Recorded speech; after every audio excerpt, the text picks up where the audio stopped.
जब कोई प्राणी अपनी अंतिम सांस लेता है तो आसपास खड़े लोगों को लगता है कि सब खत्म हो गया, जीवन की कहानी यहीं समाप्त हो गई। लेकिन सनातन धर्म कहता है यही वो क्षण है जब जीवन का सबसे बड़ा रहस्य शुरू होता है। शरीर निश्चल हो जाता है, धड़कन रुक जाती है, आंखें स्थिर हो जाती हैं, लेकिन उस शरीर के भीतर जो चेतना थी वो समाप्त नहीं होती। वो केवल मौन नहीं होती, वो मुक्त हो रही होती है। वो आत्मा जो इतने वर्षों से उस शरीर में निवास कर रही थी, अब एक ऐसे मार्ग पर चल पड़ती है जहां से कोई लौटकर नहीं आता। लेकिन उसका अस्तित्व कभी मिटता भी नहीं। मृत्यु का अनुभव भले ही शरीर के लिए हो, आत्मा के लिए नहीं, क्योंकि आत्मा न जन्म लेती है न मरती है। न उसे आग जला सकती है, न जल उसे गलाता है, न हवा उसे उड़ा सकती है, और ना ही वो किसी भौतिक सीमा में बंधी रहती है। जैसे दीपक बुझने पर प्रकाश समाप्त नहीं होता बल्कि किसी और दिशा में फैल जाता है, वैसे ही जब शरीर का दीपक बुझता है, आत्मा सूक्ष्म मार्ग की ओर प्रस्थान करती है।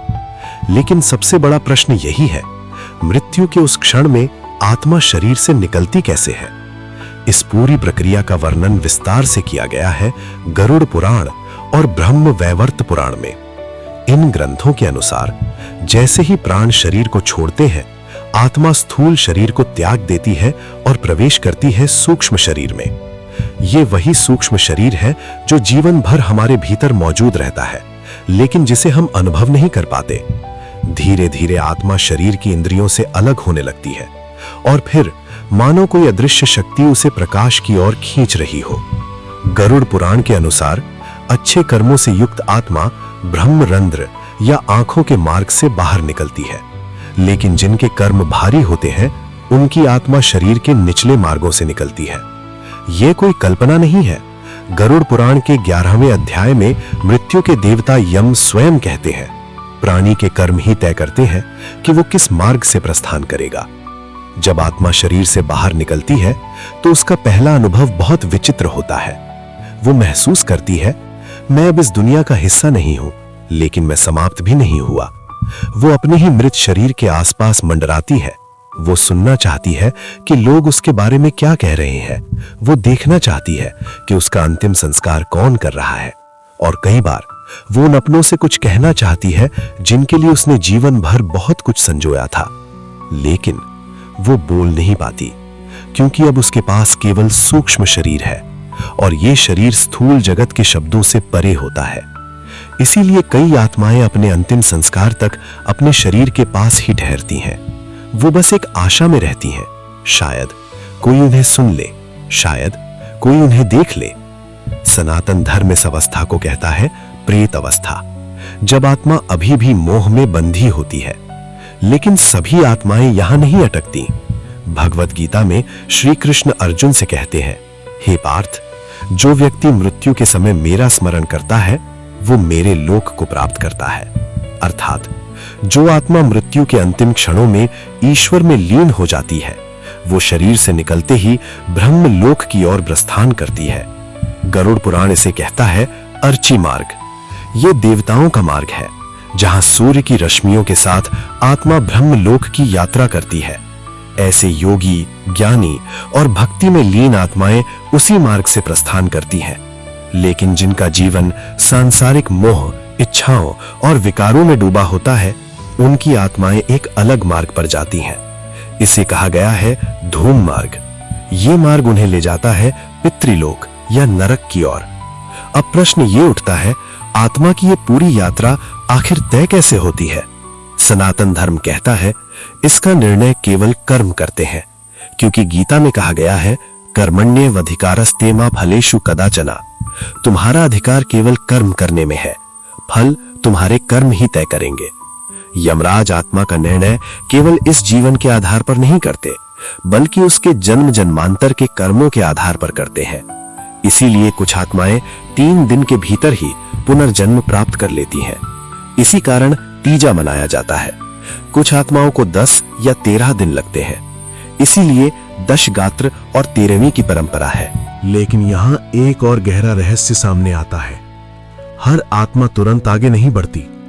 कुछ आत्माएं 37 दिन तक, कुछ 1 वर्ष तक और कभी-कभी उससे भी अधिक समय तक प्रेत अवस्था में बनी रहती हैं, खासकर तब जब मृत्यु अचानक हुई हो, दर्दनाक हुई हो या जीवन की कोई इच्छा अधूरी रह गई हो।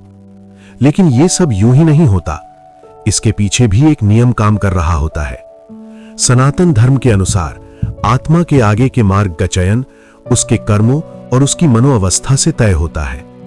गरुड़ पुराण में विस्तार से बताया गया है कि जब आत्मा धीरे धीरे अपनी प्रेत अवस्था से बाहर आती है, तब उसे यमदूतों द्वारा यमलोक ले जाया जाता है, जहां उसके कर्मों का विश्लेषण किया जाता है। लेकिन यह कोई दंड देने वाला न्यायालय नहीं होता, यह एक गहरी आत्मिक प्रक्रिया होती है, एक ऐसा विश्लेषण जो पूरी तरह चेतना और कर्म के सिद्धांत पर आधारित होता है। जो व्यक्ति जैसा जीवन जीता है, उसका सूक्ष्म शरीर भी उसी प्रकार की ऊर्जा में ढल जाता है और वही ऊर्जा उसे उसी प्रकार के लोक की ओर ले जाती है। लेकिन इस यात्रा में कुछ आत्माएं ऐसी भी होती हैं जो आगे बढ़ने से पहले अपने घरों के आसपास भटकती रहती हैं, कभी अपने प्रियजनों के पास, कभी उन स्थानों के आसपास जहां उनके अधूरे सपने छूट गए थे। ये आत्माएं किसी को डराने नहीं आती, वे बस चाहती हैं कि कोई उन्हें महसूस कर ले, कोई उन्हें सुन ले और कोई उन्हें आगे बढ़ने का मार्ग दिखा दे। इसीलिए सनातन धर्म में श्राद्ध और तर्पण का इतना महत्व बताया गया है। ये केवल एक रस्म नहीं है, ये उस आत्मा तक सूक्ष्म स्तर पर ऊर्जा पहुंचाने की प्रक्रिया है, क्योंकि आत्मा केवल कर्मों से ही नहीं, भावनाओं से भी बंधी होती है। जब कोई आत्मा ये महसूस करती है कि उसके प्रियजन उसे याद कर रहे हैं, उसके लिए प्रार्थना कर रहे हैं और उसे शांति की कामना भेज रहे हैं, तो धीरे धीरे उसका मोह कम होने लगता है और वो प्रकाश की ओर बढ़ने लगती है।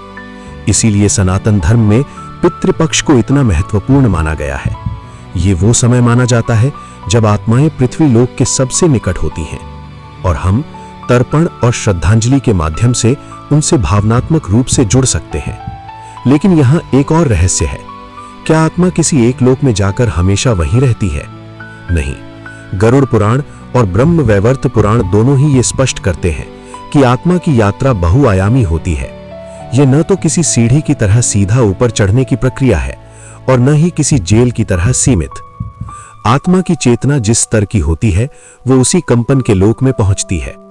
उच्च चेतना वाली आत्माएं देवलोक और ब्रह्मलोक में प्रवेश करती हैं, जहां प्रेम, ज्ञान और सेवा का वातावरण होता है।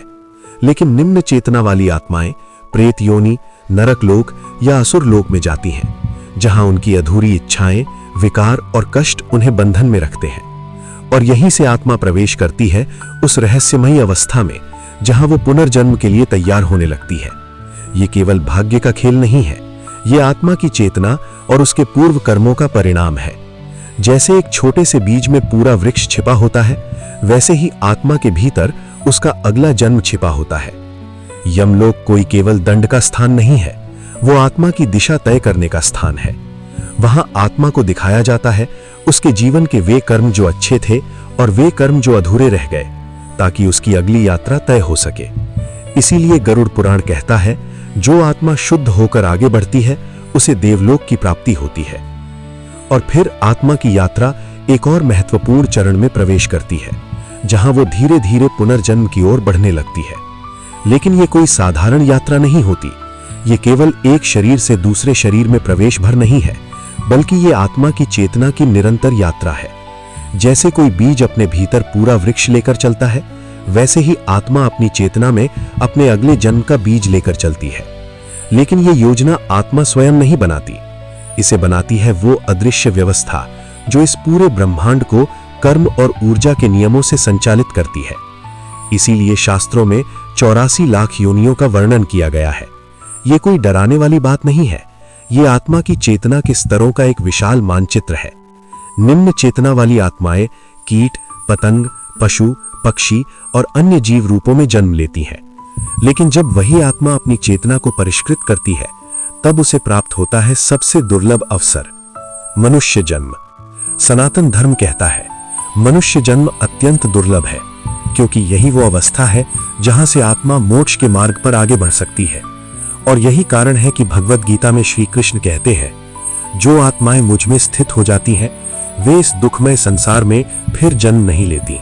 तो शायद मृत्यु वास्तव में अंत नहीं है, ये केवल एक द्वार है, एक ऐसी यात्रा का द्वार जिसे हम अभी पूरी तरह समझ नहीं पाए हैं।